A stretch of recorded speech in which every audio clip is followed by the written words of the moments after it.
Welcome back. It's the Big Blue Banter New York Giants football podcast. I'm Dan Schneier. Joined as always my co-host Nick Falato. Losing my voice a little bit. Was at the game tonight.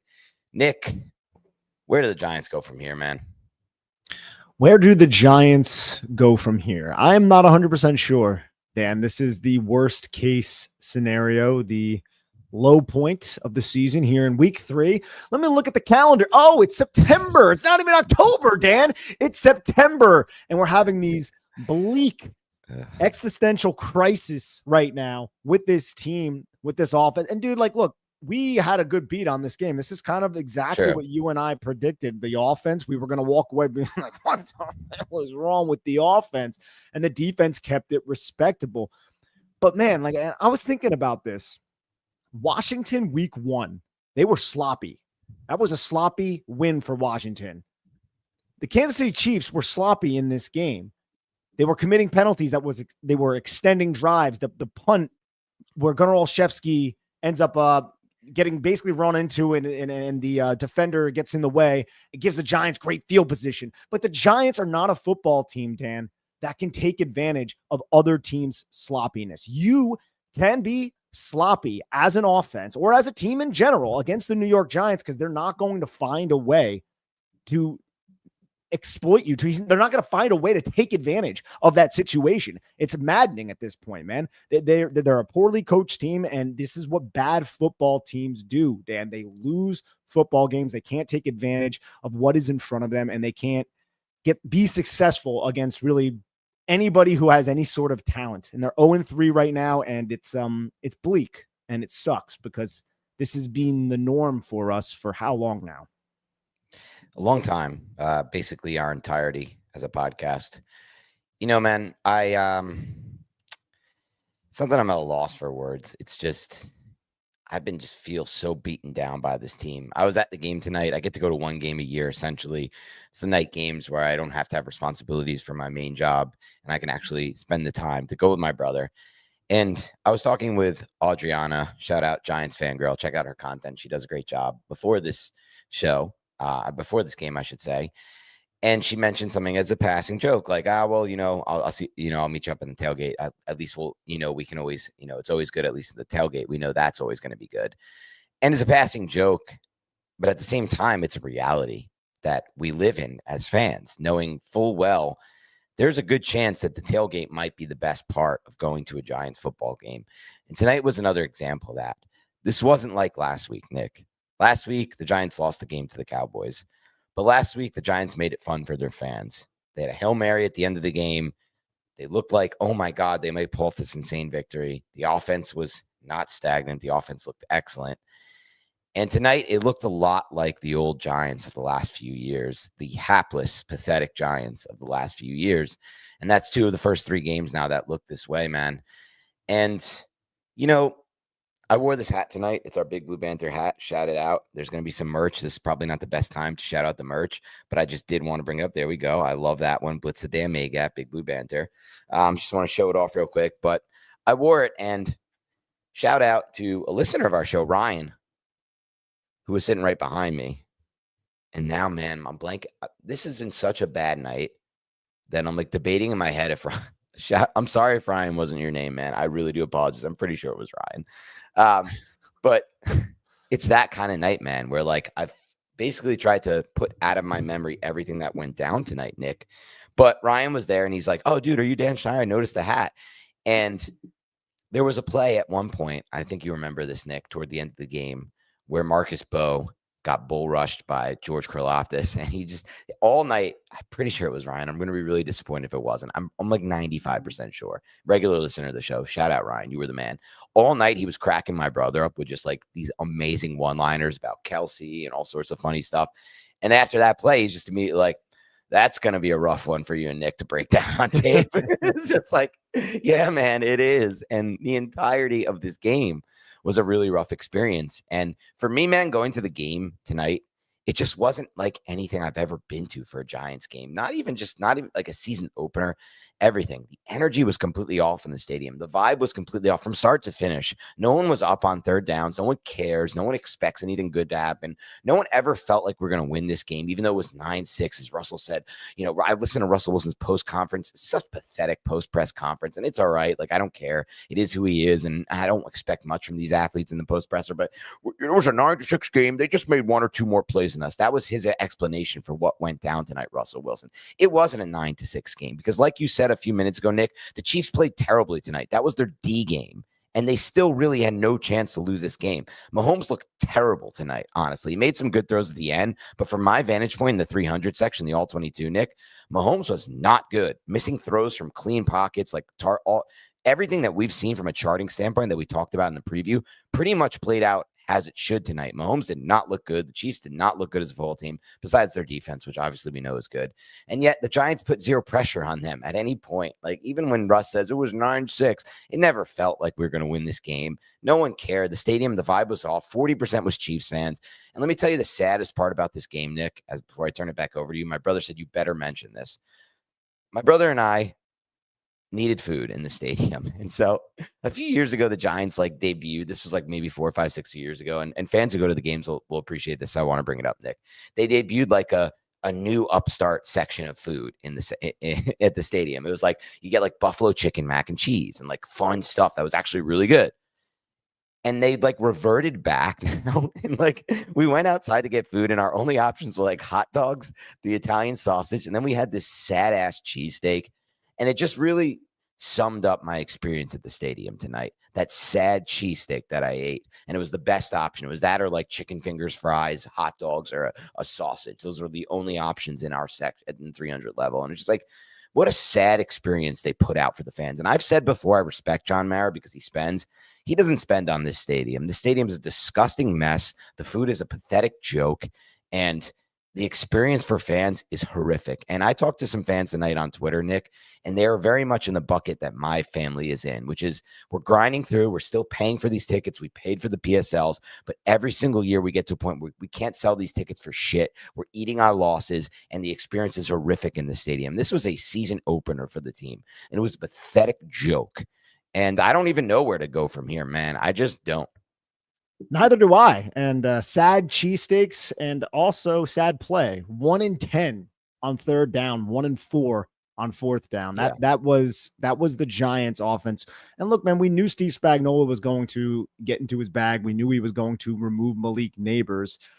And the Giants didn't look to maybe get him the football in a creative way. And look, I like to reserve judgment sometimes until we could see the all 22, Same. But there are still ways that you can get the football into Malik Neighbors' hands when it's the third quarter and he hasn't freaking touched the football. Right. Yet. There's still ways to do that, even though there are multiple eyes. And if there are multiple eyes, why is there no one else stepping up? Why are there no plays other than rushing plays and read option plays that are generating any success? Because I know the Giants offense isn't all that talented, but that wasn't just a talent discrepancy there. That's also a scheme discrepancy. This Giants offense converted, I think, in the first 2 weeks, 14% of their red zone trips into touchdowns. That was 31st in the league. Like, what's up with this red zone offense? Why is it so bad? Like, Russ looked like a disaster, and I get it. He threw for 450 last week, but you have to seriously entertain. And the Chargers are not an easy foe defensively, but you have to seriously entertain putting this guy out there if he is ready, because look at the energy around this team. I'm with you. Put in Jameis, man. I don't know if it's going to be good for Dart with this current situation, man. It might not be. It might not be, but something needs to happen. You need that spark. You need that spark to ignite something. Because at this point, it's not even out of September, and Giant fans are like, this is over. We're done. And rightfully so, because the product has been that depressing and that tough to stomach. And even when they do give us a product that is acceptable, like last week, they never find a way to finish the job. And that's the entire point of playing sports, is you finish the freaking job. You play to win the game, and the Giants just cannot do that under this regime. Yeah, and Matt Ars in the chat, shout out, said, Dan, in case anyone didn't read all your tweets, I was pretty much crashing out on Twitter tonight on my phone. I was not fun to watch this game. It really wasn't. So I had to spend a lot of time on my phone because they suck. And he said, just tell us again how the vibes were bad. And to explain what I mean by that, the vibes being off in the stadium, I've been to a lot of Giants games in my life, Nick, a lot of Giants games. Before I started doing this podcast, and more importantly, before I joined CBS Sports and I had my Sundays off, I went to every home Giants game. We've had season tickets in our family dating back to my grandpa. And the vibe has never, ever, ever felt like this early in the season. Maybe late in the season, you can say it's felt something like this, and that's fine if you're like me and you've been to a lot of games, but just never like this for an opening game. And what I mean by that is, one, there was 30 to 40% fans of the opposing team, Chiefs fans, and you could hear it when they made good plays. There were loud, audible cheers from a crowd. And this ain't the Cowboys. Or I'm sorry, this ain't the Eagles who are down the road a 36, 90-minute drive. This ain't a local fan base that can travel here. This is just people who are fans of the Chiefs because they've won so much, and then Giants fans selling their tickets in week 3 in the home opener of a season because they have no belief in this franchise or team.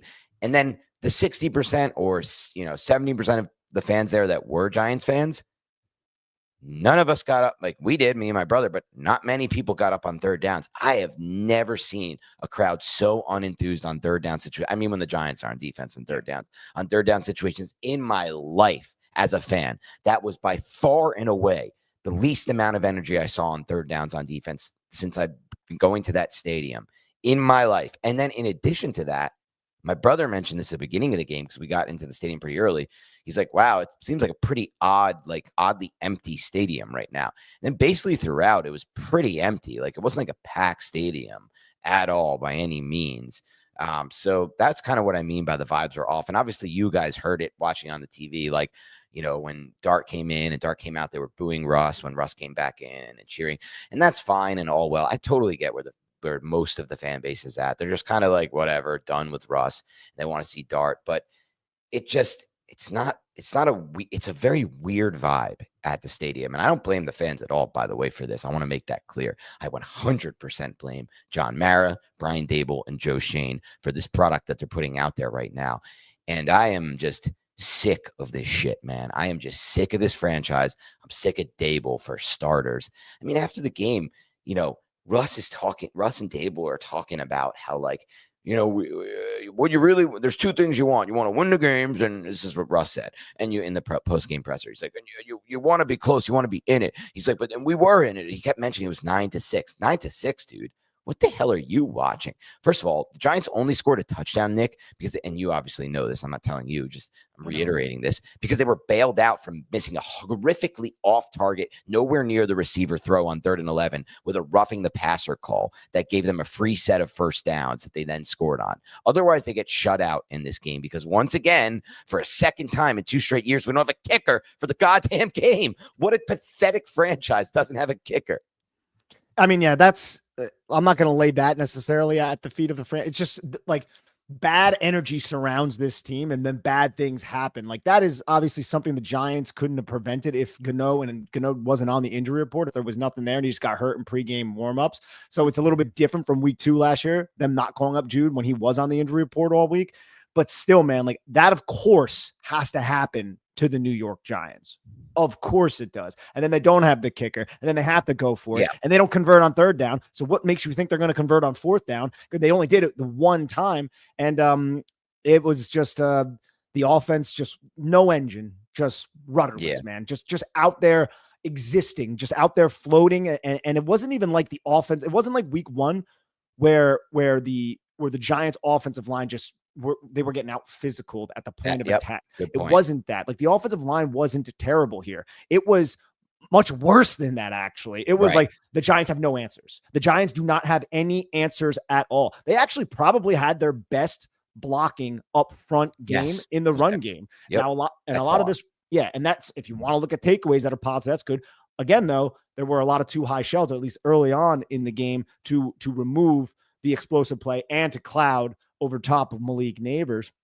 But that's obviously going to happen when you have Malik Neighbors on your roster. You don't have any curveball. You don't have any changeup. You don't have anything else to try and take advantage of this defense that you've been studying, and they did not. And that is just so consistent now with this regime, with this Dable regime. There's just not a lot of creativity, not a lot of, hey, we can try something different to generate offense. It's like, well, our offense is stuck, and this one wasn't even the offensive line struggles, and the Giants still couldn't do anything at all. And it's again bleak, man. Not to be such a Debbie Downer, but how can you be positive about this product out there? Because this product is shit. And I'm so glad that you brought up the sandwich, man.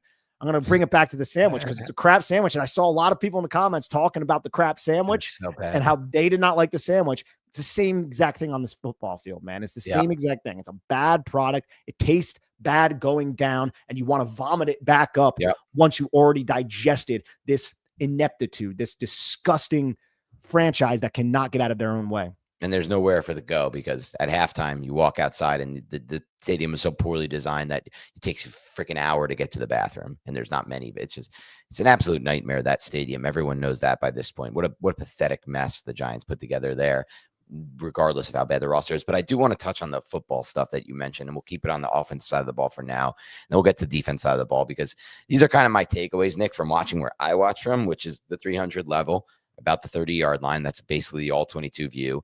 And offensively speaking, I thought you brought up a great point. We've had these kind of games before in the past, Nick, where the Giants just don't score, which is essentially what this was. Yes, they had a touchdown, but again, it's because they got bailed out by a roughing the passer. They would have missed that and been in 4th and 11 with no kicker.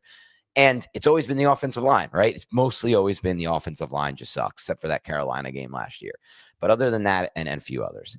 But this is not that. Like, one, the pass protection was pretty damn good. Now, interior does get pushed back, but it's mostly just Russ being so small and not being able to fucking see anything to me from the interior standpoint. And then the run game, we're getting push up front finally. We had some interesting stuff going from a schematic standpoint, it looked like, from my view. There were cutback lanes. They hit him. Tracy had some nice runs before he got hurt. Scattaboo. And that's the other thing I wanted to say. If we're looking for one positive from the game, and this is something you can sometimes glean and take away when you're actually at the game, that I think you have in some ways a better view on even than the all-22, in my opinion. There are players you can tell are players at the NFL level. Cam Scattaboo is a player at the NFL level. The Giants have a really good running back in Scattaboo under contract for nothing against the cap for 4 years at this point, because he was a 4th-round pick. He is a real player. He's great after contact. He's great in space. He's great creating on his own. He's a good receiver, a natural receiver. He looked awesome out there, and he was the entire offense, it felt like, because like you said, for some odd reason, despite the pass protection not even being that bad and the run game looking better from a schematic standpoint and a block standpoint we've seen all year, they couldn't figure out a pass game. How does that make any sense? You can either say, one, it's all on the quarterback, but we did that already. We did that last year when we watched bad quarterback tape with Jones over the past few years. It can't only be that anymore. And I have to accept that as a person who watched all of this offense on film and saw all the flaws from the passing game and kept looking at this quarterback making bad plays. And I'm like, you know what? At some point, you have to point the blame a lot also on this scheme and the coaching. And you're right. There's just no rhyme or reason for not being able to get the ball to Malik Neighbors until the 3rd quarter. You know, give him a push pass, right? Give him an end around. Give him some, just do something different. But they just weren't able to. And we were right. We had a beat on this. We kind of felt like Spags would beat us. I just didn't think it would be this bad, man. No, yeah, it's I wanted to see a little bit more. I'm not overly surprised because look, what was our primary takeaway when we watched week 2? It's like, yeah, with this offensive firepower, 450 yards, all this stuff. It's like the Cowboys have no idea what they're doing defensively. I know. Caleb Williams lit him up for 300 today, and he's been bad all. Yeah. Exactly. They have no idea what they're doing defensively. I know Steve Spagnuolo knows what he's doing defensively. This is going to look a lot more like Dan Quinn than it is Matt Eberflus and the Dallas Cowboys. And that was obviously substantiated, unfortunately. But at this point, man, the Giants have one offensive touchdown if you remove week 2. And I know you can't remove the entire thing, but my point is, like, Washington and the Chiefs defense, you couldn't really do anything. And you're right. The one offensive touchdown is the Cam Scattaboo 13-yard touchdown run. Good run, good play, good patience. But it was because the Chiefs were sloppy and the Chiefs were making mistakes. There were several times in this game where I thought, like, oh man, the Chiefs are trying to give us this. But I knew, I thought that, but I knew it was like, but we don't want it. We're not going to take it. Yeah, that Right. backwards pass by Mahomes could have changed everything, but Bobby Oh, Okereke tries to scoop and score and doesn't hold the ball. exactly. And that's a great play by Patrick. But how many times are the Giants going to fall on the wrong side of those situations? Yeah, How many times, a Dan? lot. But I don't even want to like look at this game and generally say, and I know what you're not doing this, but I don't want to look at this game and be like, oh well, if we did do that, we win. Or it's one of those like we can't get the little things right. It's not the little things. Like this was the big things. Like offensively, we were an absolute joke and mess of a team, despite getting so many chances. Man, like Mahomes. I don't know. I don't think the Chiefs are winning the Super Bowl this year. I want to make that very clear from watching this team live. I think Mahomes has taken a clear step back as a quarterback. Maybe it's all the receiver's fault or something else going on there. Josh Simmons is not ready, but because we did get pressure defensively, we can talk about that. Like it'll look pretty good on film, I assume. But he missed a lot of throws that I just never see him used to miss, especially from clean pockets in the first half specifically. So they gave us chances, like you said, and just no matter how many chances we got, Russell Wilson, I guess, or Dable or Kafka. I don't really know what it is because it's not the offensive line's fault. Just weren't able to do anything with it. No, I don't think they had a good beat on what Spags was going to be Yeah, throwing maybe at it's them. that. And this is a big first read offense, try to get the football to Malik Neighbors, or at least it was in the past. And now they're trying, I think, find their grounding and their footing with Russell Wilson at the helm. And they're very wobbly, man. They're very dizzy. Yeah. They're not stable whatsoever. And going up against Spags, I'm guessing, like, dude, I wish I want to watch the all 22 on that offense, as bad and as sick as it might make everybody and to our stomach. But yeah, no, it's I want to know exactly how they were able and what the Giants weren't able to do to combat it. But another takeaway positively, and I don't know if we're jumping around here, but the pass rushers for the Giants. Yeah. Like Thibodeau does look different. Brian Burns is out there playing his heart out, Ass off. Yeah. his ass off for this Or getting crappy hurt. team, getting hurt and getting back out there. Abdul Carter also is being used creatively at inside linebacker because the Giants are playing Swayze Bozeman there. And there are plays where he is helping to get Patrick Mahomes and the Chiefs offense off the field and giving Russell Wilson and the Giants offense a chance. But that unit can't do anything right now against anybody that's not a Matt Eberflus coached defense with a bunch of backup personnel that the Cowboys are trotting out there. Yeah. And I see in the comments, I missed who, but someone asked what happened with Thomas. So after the game, Brian Dable said, we got Andrew Thomas 25 plays, and that was the plan. It's fine, whatever. It's just we're such a stupid, weird team. Like this is us. Like we're just gonna play a guy for 25 snaps. And that's how it felt in the stands. Like we're talking in our section, and it's just once the PSLs came into this place, man. Like I don't even know anyone in my section anymore. Me and my brother used to know people in our section. We had a whole section crew that was like part of the experience of going to the game. And I know other people have talked to me about this in the past as well. There's no longer that. So you just look around, but people were. I made some friends. Again, I mentioned shout out to I think it was Rob. I apologize for not remembering the name. Did you say Ryan before? Ryan. It was either Rob or Ryan. I'm so bad with this. I now think it's Rob. I totally apologize. I know it's either Rob or Ryan, and shout out because he's an avid listener and he was a funny guy. But man, it's just this team just there's something off with them that I can't quite put my finger on. Because it's not just Russell Wilson's fault. And it's clearly tonight not just the offensive line's fault. Yeah, they're a losing franchise. Like that's what the New York Giants have been for a while. And other than 2022, that's all Brian Dable has done here.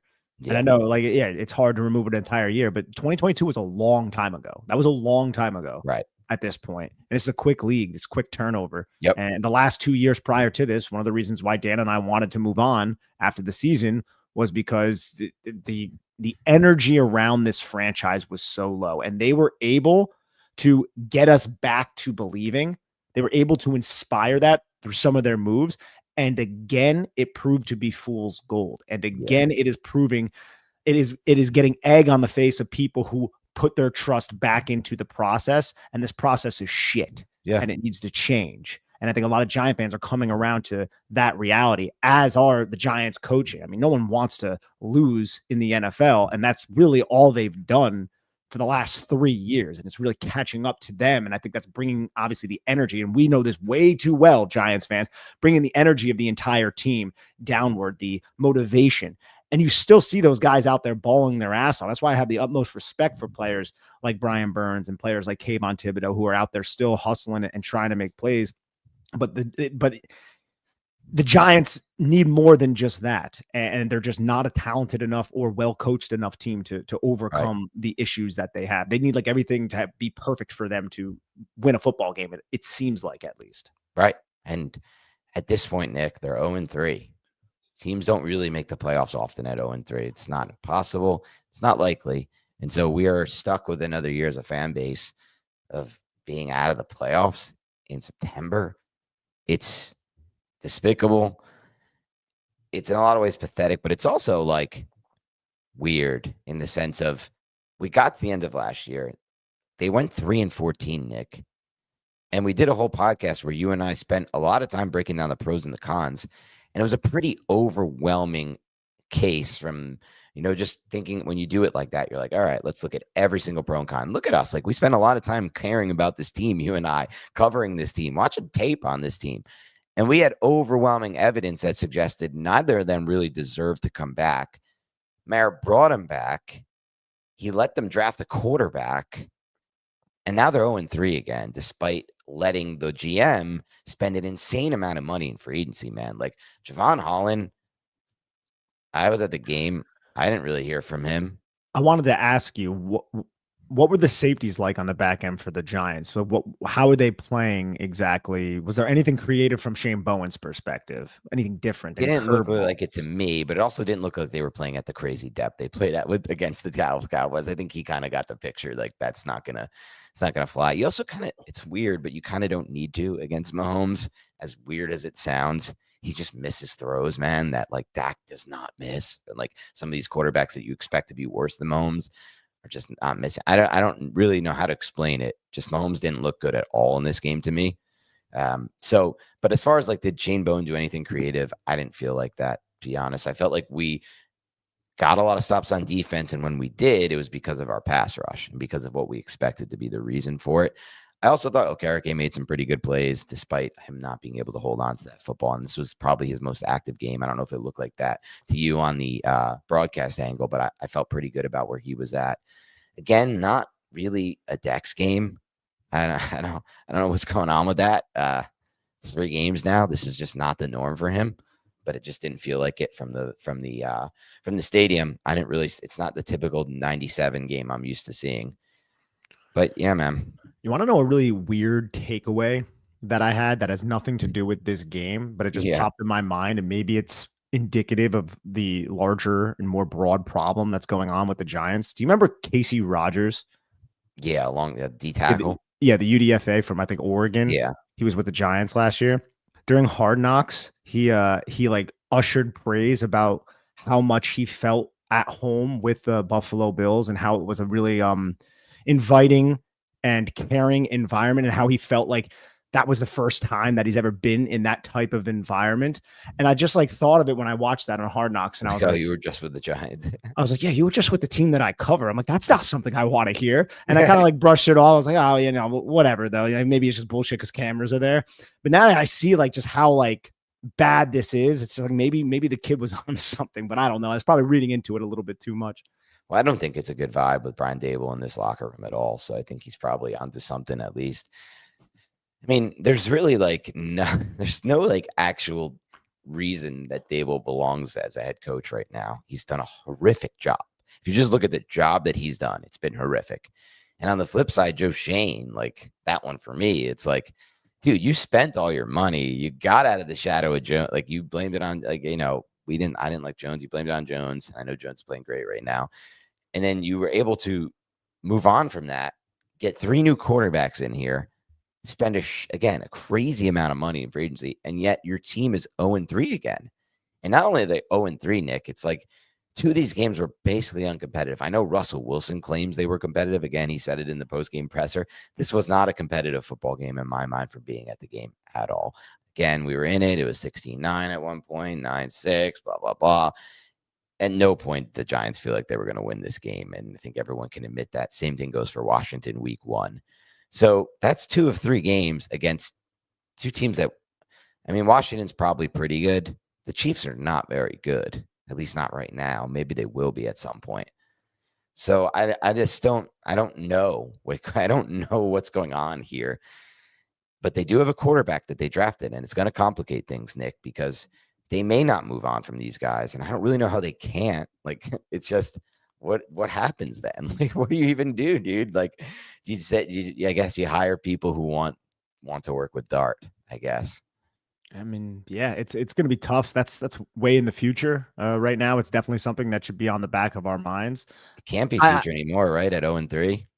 No, but like we're gonna have so much more information on Jackson Dart by the time those decisions start to manifest and have to be made when and if they move on from this regime, and it's not looking good, man. Because like one thing, John Mara, like I admittedly, and it looks like I might be wrong here, that the leash was going to be longer than the public believed.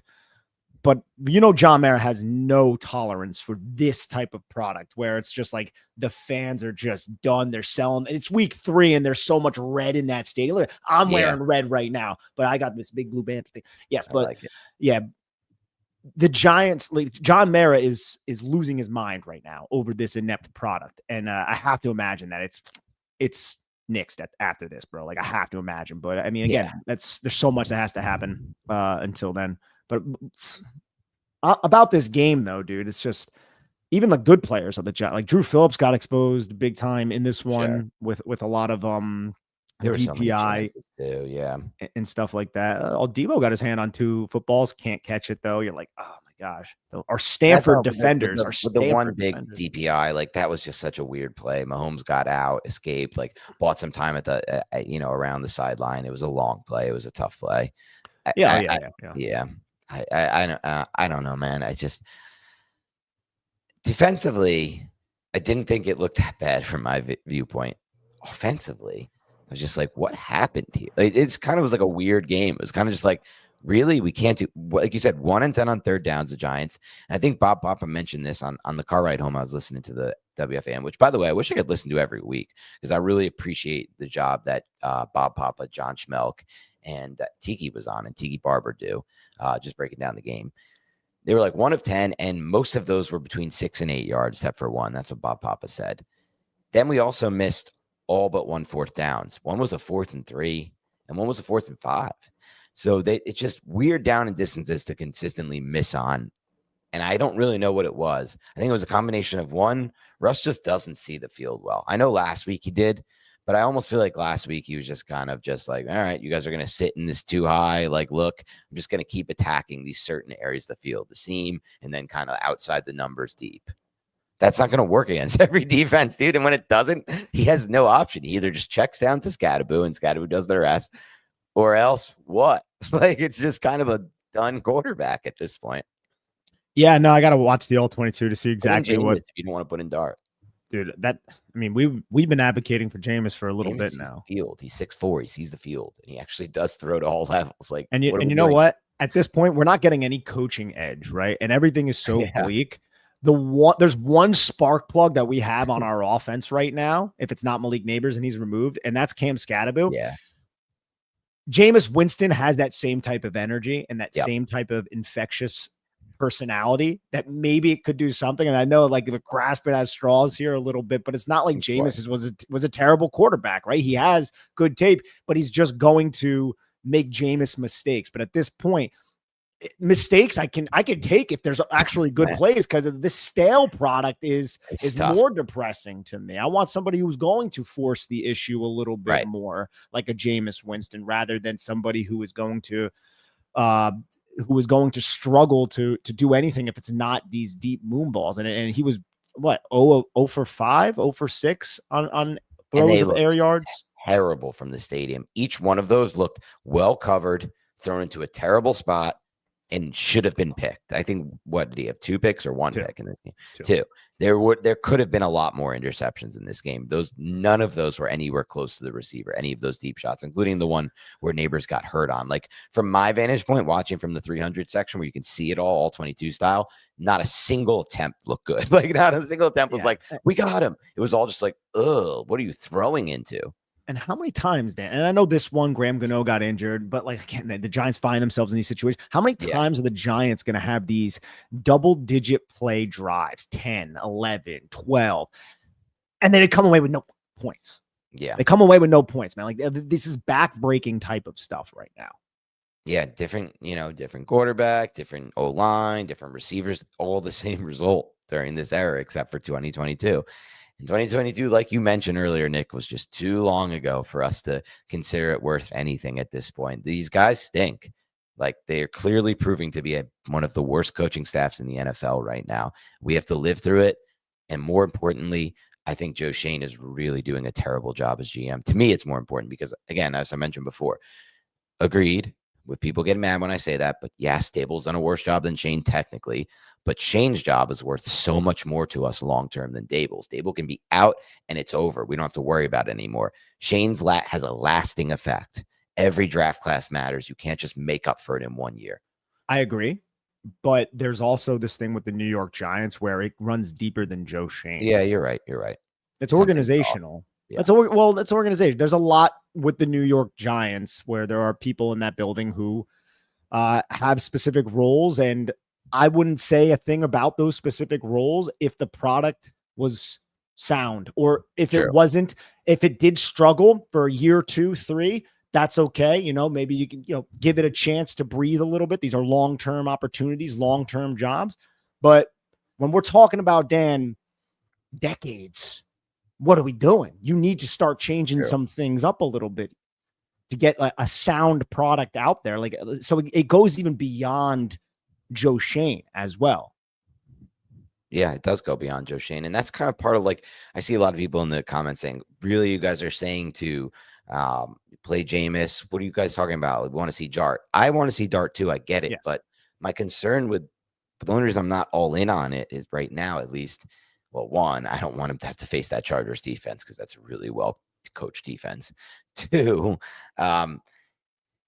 I watched this game and the old school problem of like, oh, the offensive line gave them no chance to win isn't valid in this game. The offensive line gave the Giants a chance to win and things still weren't working. So I don't really want Dart to come into this broken scheme from a coaching standpoint, to be honest, at least. I don't see. I think the scheme would be different with Dart. It would be different. They'd run RPO. So, yeah. And almost it's to the point like I would like to see Jameis, but if Dart gets the go ahead, like I'm fully ready for that too.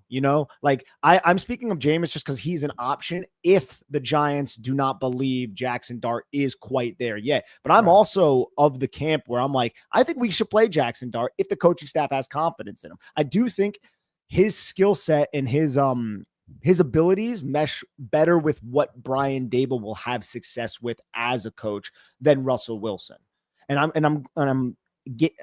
I'm saying that because the Giants had a different approach, I felt like, at least through training camp, whenever Dart and Jameis were out there than when Russell Wilson was out there. And I think you're going to see a lot more spread, a lot more running from the quarterback, which we've seen with these packages. We're going to see more of that, but then we're also going to see Jackson Dart operate a passing game and have him get into a rhythm and possibly provide an energy akin to what Cam Scadaboo has provided for the New York Giants so far. So I would support that. And I don't know if, like, I get like the let's not ruin this kid thing, but if he's ready, I think at this point, I wouldn't say let's not do it. I don't know about you. I totally get that, and I'm with you on that. I just know once you open that can, that's it. Like, he's in, and that's the end of it. So he gets every other game, and it's like, while I do want to trust everything you said to be true, I also don't have really any evidence to support that it will be true because all we have is preseason tape. And we know very well that preseason tape is worth almost nothing in the NFL because defenses are not scheming and what you see is worth next to absolutely nothing. So against real schemes and real defenses, can Dable and Kafka figure this thing out with anyone, with Dart or Jameis or Russ? Or is it all the fault of the quarterbacks? Because I'll tell you what, man, I don't watch a lot. I'm not watching the tape on this guy, but like Shane Steichen had 3 good games with Daniel Jones, man, and he's figured it out how to use this quarterback. And hand up, I was wrong. I'll take all the blame for being so harsh on Jones because he's playing really well right now. It's totally fine. I'm willing to accept that. I don't care at this point. I just want the Giants to be good. But what I do care about is why can that guy figure out how to use that guy, but we make him look like those? Because that's the thing. Like, you want me to be wrong on that? I'm fine admitting I was wrong on Jones, I guess, already. But what I'm not willing to admit is that I was wrong on what I saw Jones do with the Giants. That was just truly speaking to what the film said. He was horrific with the Giants. And that's the truth of the matter. And it's not just because the O-line was bad. And it's not just because the coaching was bad, but it's partly that. And clearly, as we see now, it's a good matter of the coaching, right? Like the O-line's probably part of it, but like we had enough plays where he had protection where we were like, what's he doing? He had all time to throw and he still didn't read it out right. It's like, well, maybe the coach didn't give him easy enough solutions. And that's what a good coach does. Is a good coach giving Russ easy solutions? Maybe not. Maybe it's not all on Russ. And then in that mode, if it's not all on Russ and it's not all on Jones, then we know for a fact it may be a struggle, Nick, to get Dart the right solutions from this coaching staff. And that's what I worry about. That's exactly what I'm worried about when it comes to playing Dart. And that is a perfectly reasonable worry to have right now. It is. It would maybe we'll have a little bit more insight on exactly what happened with Steve Spagnuolo. With Russell Wilson, but I don't like desperate moves out of desperation. But at this point, any move they make is going to be viewed as a desperate move because they're in a desperate state. And they've been in a desperate state for quite a long time. And if you just think that Jackson Dart gives you a little bit more than Russell Wilson in I don't know in what regard, because I know Russ is a potential Hall of Famer, like he offers a lot. But if you think he can provide that energy, maybe it is time to turn the chapter and view that. That's a decision that these coaching staffs, who we don't really trust because they have done nothing to earn our trust, they have to make that. And and I'm not just going to blindly trust, but it really just comes down to, do you think the kid is ready to handle it? And to handle everything, right? To handle it all, dude. To handle it all. And you can't go back once you put him in, that's it. And you better be ready as a coaching staff to get him going. And they haven't proven to be ready to get Russ going. They didn't prove to be ready to get Jones going as a coaching staff. And, I think about the end of the game. I was sitting from the stands watching, Nick. 3rd and 4 after they lose a couple, or 4th and 4, whatever it was, after they lose a couple yards in the red zone. Or 3rd and 4, sorry. And they run zone read with a 36-year-old Russell Wilson. And I think about that, Nick, and I'm like, all right, well, they didn't sub in Dart for that play. Fine. But why would you ever run zone read with a 36-year-old quarterback who is going to you really need to get the defense fooled for this play to be right? I think it's because they didn't trust at all their drop back pass game at that point. And Kafka was looking at the play sheet like, I can't call another pass play in the red zone. And when you watch these red zone plays, we'll watch them tomorrow on the tape. We'll probably see what's going on, because it looked that way against Washington. It looked that way against Dallas, and now it looked that way 3 weeks in a row against the Chiefs. This dude just cannot see the field in the red zone, Russell Wilson, at all. Yeah, no, it doesn't seem like it. And what was he doing throwing it out of the back on 4th down? There should have been 2, what's it called? Intentional grounding. Intentionals. There was one called. It should have been 2. Yeah. Well, yeah. And on the 4th down, it wouldn't even have mattered. He threw it out of the back of the end zone. Right. And I was like, it's 4th down. Did he even know it was 4th down? But it seemed like he was skittish in a pocket that he didn't need to really be all that jittery in. Because again, I didn't feel like the protection was all that poor in this game against a pretty talented defensive front. But yeah, no, 25 snaps for Andrew Thomas. That's what we went with. And then Marcus Bowe had to go in there and play against Chris Jones. And our fears about Marcus Bowe, the anchoring ability, that's definitely something that's going to be exploited by players similar to that. But he's going to lose some, but I would rather trust him out there than James Hudson. Yeah, he still looked better than Hudson ever could. Even though he'll have that one rep will circulate on Twitter, I'm sure. I only saw from the stands, but Karlaftis just destroyed him on that play. But yeah, man, let's get to some supers. Yeah, let's get to some supers. Unfortunate, ladies and gentlemen. Let's go with Before we do Igor. that, also shout out to all the listeners of the Big Blue Banter podcast. Shout out Ryan or Rob. Sorry, I forgot the name. I knew it started with an R. Listener of the pod who I met in the stands today. I'm sorry I didn't get to meet some of you at the stadium. It was a wild, like crazy. Dude, another thing about Giants going to games that sucks, Nick. One more complaint. I had a gold parking pass, which I thought would mean it's the better one. So I thought that would mean I can go toward the lot where we were tailgating. I get in there. He's like, yeah, you can go this way, the guy. Then they send me all the way around in 2 loops around the mall. Eventually, I can't park in that lot, and they put me out in like some like this other lot, like 27. It's like so far away from the stadium. So I walked like 30 minutes to get to to get to the tailgate before the game, just like to start this nightmare of a night. That happened as well. So I just wanted to get that in there. But let's get to some supers. Thank you to all the fans. I'm sorry I didn't get to meet up with you in the parking lots because it took me so long to get there. And also shout out to anyone who hits the like button right now. Click like right now if you're watching. We need you to hit like. We need you to leave comments, which you're doing a great job of. Thank you so much. Let's get to some super chat questions. And to get your question answered, leave a super chat question. Yes, please. Igor, thank you so much. We have 2 questions here. One guy I'm trying to figure out what his deal is. Was Neighbors awful? Was it Russ? Was it scheme?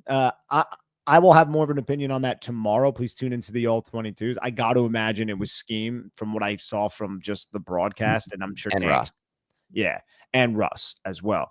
And that's, again, man, it's like, why couldn't they design something to Wandell? So like I watched the Chiefs defense against the Eagles, and they would double bracket the 2 main threats, Brown and Devonta Smith.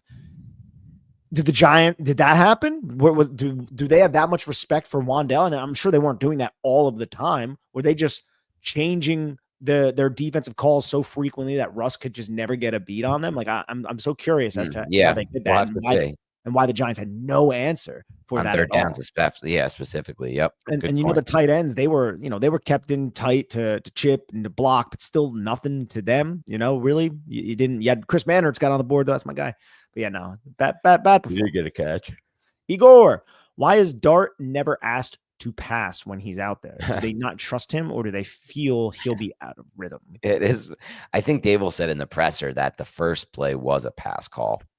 And I guess he just didn't pass it or whatnot. Well, some of them are RPOs. I have to imagine. Yeah, I guess it's an RPO that he pulled down. So I assume if he continues to operate in this role as like this change of pace quarterback, he'll throw a pass at some point soon. Kyle Kilday, thank you so much. Said Dable's demeanor has been strange.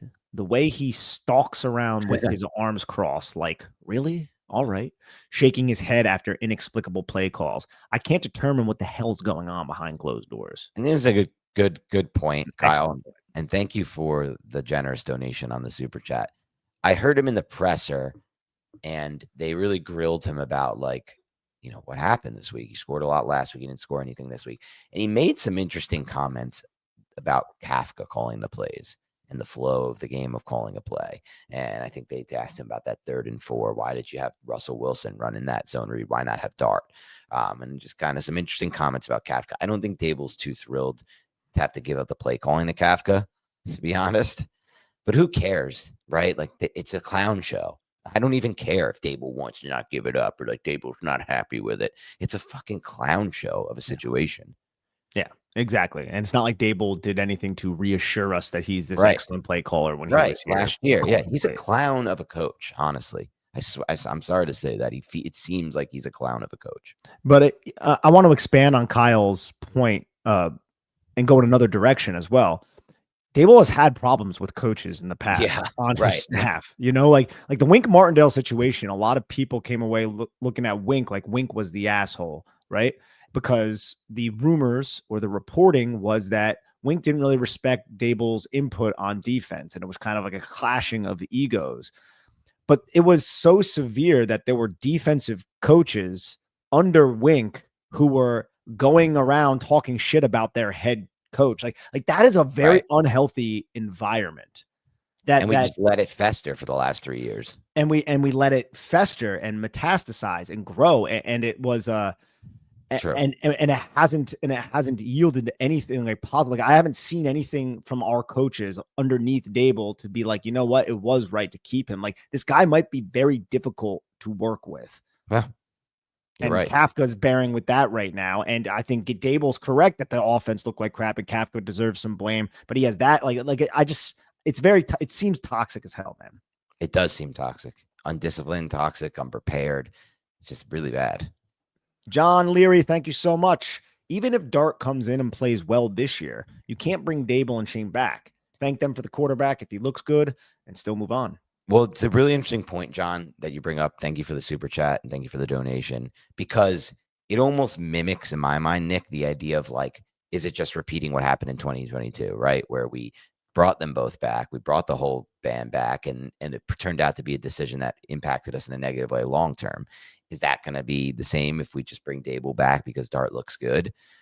It's tough to say, because if Dart looks good, is part of that because Dable developed him? It's a chicken and an egg thing there. But I agree with John here. Doesn't really matter what's going to happen rest of season. I don't think Dable's equipped to be an NFL coach at all. I don't think he's good I don't think he gives them an advantage from a schematic standpoint. I think teams are unprepared. I think he's, generally speaking, has a bad demeanor on the sideline and a bad demeanor overall. I just think he's bad with fourth down decisions. He's bad with clock management. There's essentially nothing he does well as a head coach in the NFL. When I watch other good coaches, like, dude, watch John We're going to see him next week, not John. Watch Jim Harbaugh.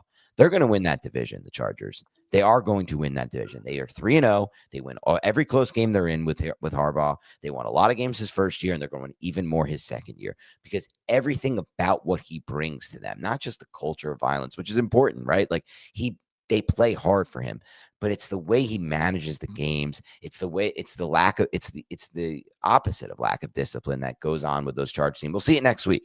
Like, the Giants are not going to be competitive against that Chargers team, in my opinion. It's the preparation too. And look, yes. I can't speak to that. I'm not in the building, but what I can speak to is a bunch of professional football players losing consistently. And that is indicative of a bunch of players, of people who are a part of a bad operation, one that might not be as detail oriented as other operations around the NFL that are successful. So, like, I'm just judging based off the product that we see. And I watch a lot of this product, ladies and gentlemen. And it's why would I be positive about it at this point? Like, what is there to be positive about when it comes to Brian Dable being the New York Giants head coach? Yeah, I don't see any reason, because it used to be that he's a quarterback guru. Well, we kind of found out over the years, it's kind of actually Josh Allen's quarterback coach who fixes mechanics. And when you watch the difference in how he throws the ball in 2018 when he first entered the NFL to how he throws the ball now, it's kind of like, oh, this is actually the exact reason why Josh Allen was missing a ton of throws, and now they're all on target. It kind of has nothing to do with Dable, really, in any way, shape, or form. So it's like, what about the scheme? Well, actually, Bills fans, by the end of it, were like, this dude sucks at calling plays. He's really bad. We're not happy with him. Enjoy him. Take him, Giants. So it's like, okay, so he doesn't give you a schematic advantage. There's no real proof he developed Josh Allen at all. He's terrible from a preparation standpoint. Again, his clock management is bad.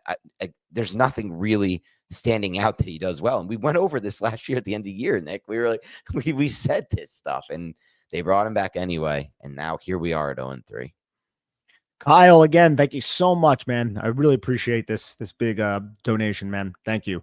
Says, you got to worry about Dex requesting a trade and Malik going diva if this regime is kept in place. Also, the default framing of the Kayvon situation is, should we resign him? How about, why would Kayvon want to resign with the Giants?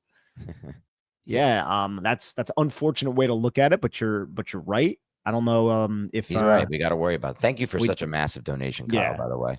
Yeah, this is man, it sucks. That's all I got to say, because there are good football players here, Dan, on this freaking team. And they're not put in an environment to flourish. Right. Why would you want to be a part of that? And that kind of word has to go around the NFL, which means you got to spend up on people to get them here. And maybe that's what happened this offseason when the Giants went out and spent a lot of money on some of these players that haven't made the biggest impact yet. Possibly. I'm still holding out hope that these dumb rumors that are from like MLF football account, like, which is a nonsense bullshit account about Dex not being happy, are just kind of BS. I'm sure he's not happy. Like, he doesn't want to be on these 0-3 teams, but I don't think he's planning to request a trade. As far as Malik goes, neither do I, by the way. As far as Malik goes, you never know the receivers, man. They're divas in general for the most part, besides, like, Reggie Wayne and a few exceptions. So he's not going to be happy about this game. I know that, but I love Malik's demeanor in general, and I love his competitive drive, so I don't want to lose him. So they need to make it right by him, and maybe that will change. If Dart is good, that will change. He'll want to play with Dart. That's just like how it is, if Dart can step up, because he probably knows Russ is not the long-term future here. JCNYC, thank you. I'm officially done with Dable, Kafka, Bowen. We have Scat, Leak, Wandale, but yet we run Russ. Oh yeah. Now I see why DJ was horrible. This staff, bro. I'm done.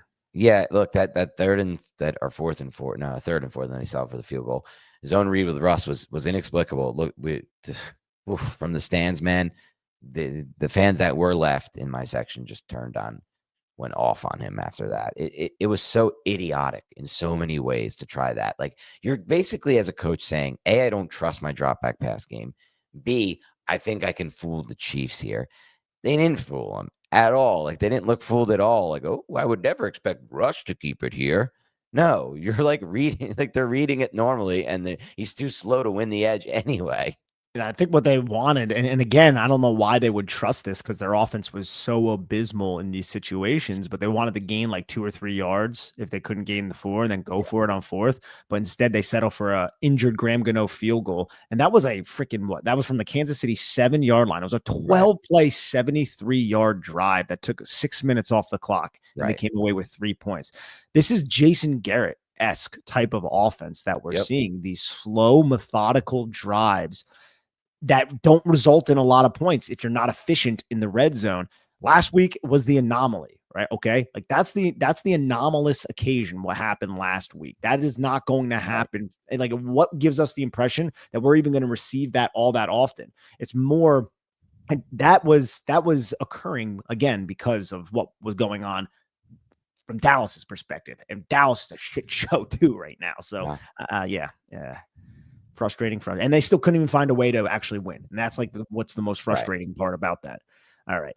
Tuto, thank you, my guy. Respect, 2 kings of New York Giant media podcast, Nick and Dan, and diehard Giants fans in America. Greetings from our entire club. Currently in Edinburgh, Scotland, 5:30 a.m. Or Edinburgh, sorry. That's cool, man. That's cool. Thank you for the donation. 5:30 a.m. is loyal, bro. That's what stuff.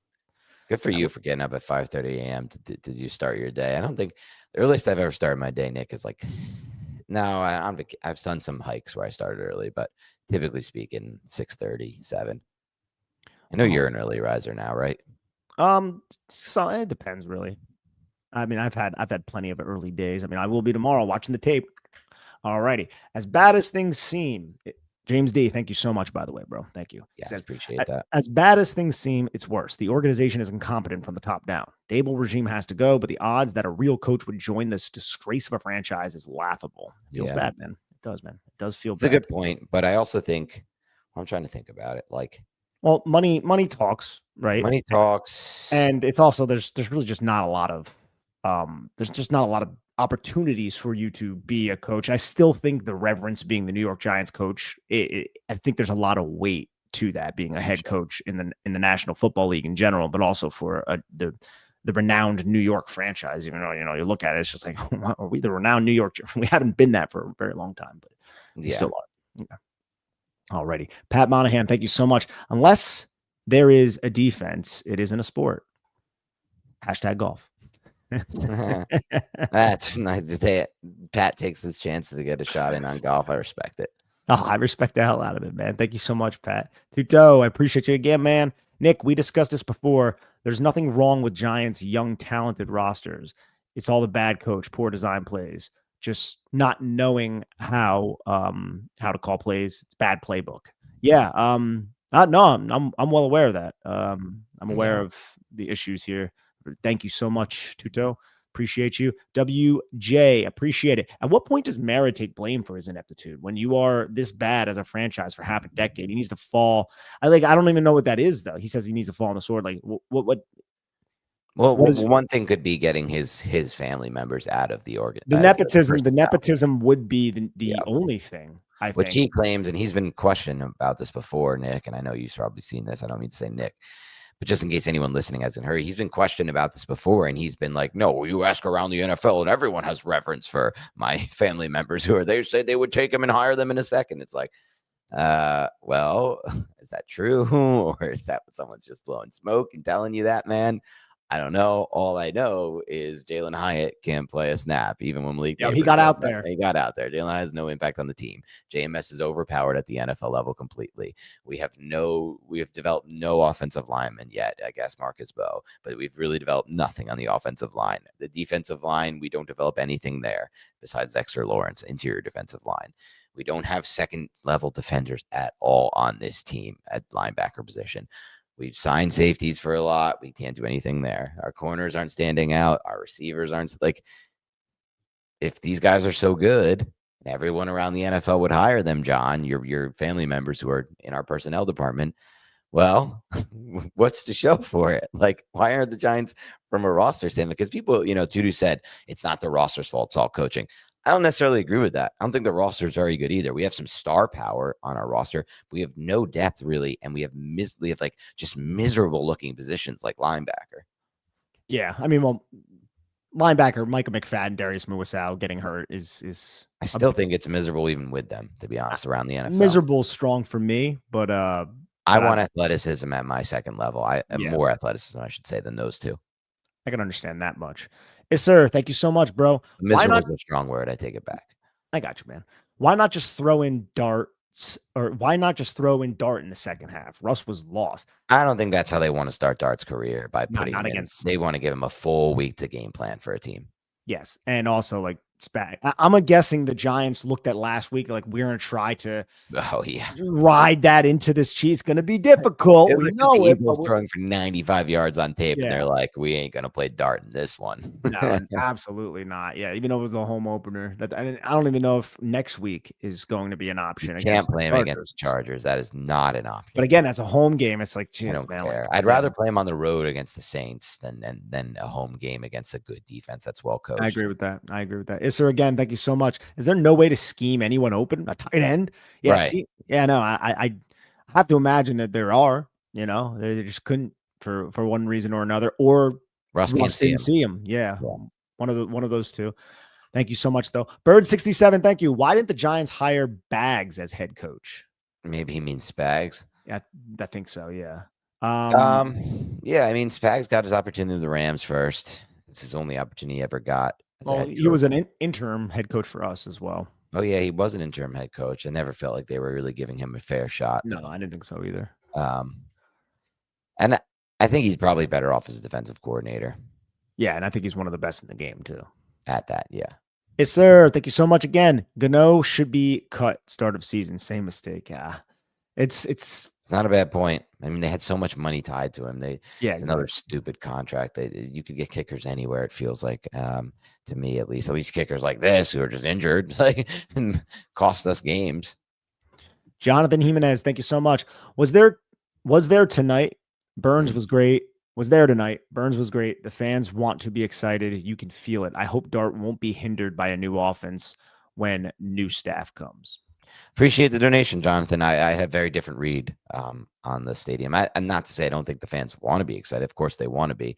I just feel like we don't expect the fans who were in that stadium, to me, did not expect to be excited is probably the best way to describe it. So maybe we do. I don't say I should disagree with you or have a different read. It's just I'm talking about a different point. Also, there weren't a lot of fans there. There were a lot of Chiefs fans. That's crazy, man. Yes, sir. Thank you so much again. Was Hyatt running another wrong route at the end of the game? I didn't pick up on that. Not sure. Yeah.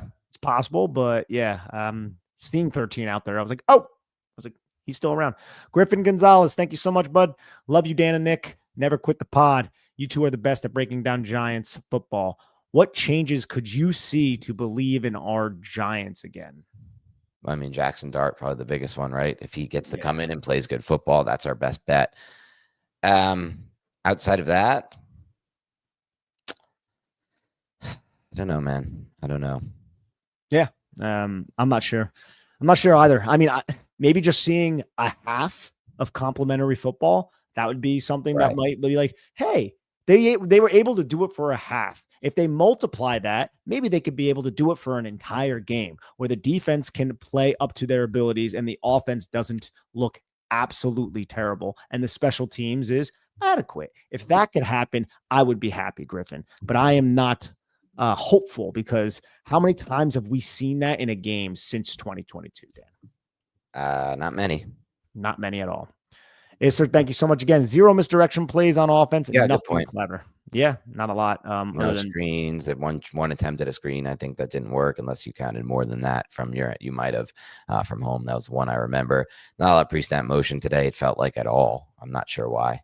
he also said, Theo looks so slow. Put Yeah, in Bellinger. He does look slow, man. yeah, they got to put in Bellinger over Theo at this point. How about that brutal chip block by Cam? Ouch. And odd question: could Hudson play guard? I don't think so. I wouldn't try that out. Yeah. And what was I wanted to say one thing about something, but it kind of escaped me. All right, let me go to Igor again. Thank you so much. Who wants to see Jameis? He's a career backup. Give the fans their first round pick. Yeah, Dan and I addressed this a little bit earlier. Thank you so much again, Igor. It's only we are only advocating for Jameis if the Giants don't believe that Jackson is ready quite yet, and maybe they think Jameis can unlock something a little bit different. And because if you do put Jackson out there, you're never going to try the Jameis experience unless Jackson Dart gets injured. Yep. He also says lack of solutions is a lower risk long term for Dart than bad protection. Yeah, right. Is he trying to say like the bad scheme, bad coaching is not going to mess him up long term as if bad protection? That's a fair point, Igor. And so, look, if the protection can play well for a consistent stretch, I'm okay with it. I wouldn't consider this a consistent stretch yet for the pass protection. It was good this past week in Dallas. I want to see the tape before I confirm that it was good against the Chiefs tonight. Gotcha. The Dan Abides 10. Thank you. How many games have other teams had where they don't have a field goal? That's what I was wondering, man. Like, I don't know. I mean, Dable said after the game in the post game presser that he would have kicked the field goal on the first drive, so it would have at least been 3-0. So that takes 3 points off the board, just in a disastrous fashion. Disastrous is right. And he also says, how many concussions is Scadaboo getting each game? Even Collinsworth mentioned after each play how he shakes his head. He runs with his head down. I love the kid, but I worry for his future. He does have that Tasmanian devil in him where he is just spinning and running, and he's difficult to tackle. And that guy's head is just. He looked explosive tonight, too. Dude, he's good. He's a good football player. He's a real, like, from that I could see for sure he's going to be a good player for us. Chicklet, thank you. It's okay to be a Bills and Giants fan like I am. Yeah, I wish that's somehow what happened in my family. I don't know. My dad was a Bills and Giants fan, and my grandpa and everything was, oh, we like the Bills too. I mean, it would have sucked for a while, but then I would have got some Josh Allen in my life.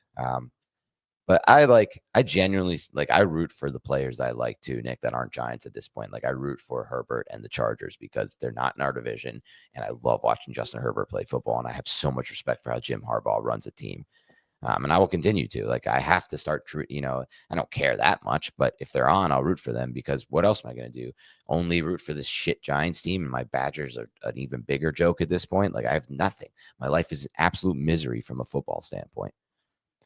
Nikki Fratt, thank you so much for the donation. No comment, just donation. We appreciate it. Isser said no rollouts, no screens, no seam pass. Yeah. Who do you want to be coach next year? Too soon? And then he says, yeah, he said that. And yeah, throw out John Gruden as a possibility, but I think there's some ongoing stuff off the field that could potentially prevent that from even being an option. But he did really want to work with Dart. Yeah, and that would be good from an offensive perspective. Yeah. And then Isser also says you guys are much more entertaining than the game. Well, I appreciate that, Isser. Unfortunately, the games suck. Yes, the games do. So I don't know if that's a compliment for us because the games are so bad. But I'm pretty sure that it is. No, thank you so much. The bar's not that high. The bar's not high. Brian, thank you so much. Says, where is Theo? Why is it neighbors or bust? Yeah, I'm guessing he stayed in a chip a lot, and the Giants didn't really design. I'm excited almost to watch the Giants offensive tape to see why. Right. Excited is that's that term. Intrigued. Yeah, intrigued is probably much better.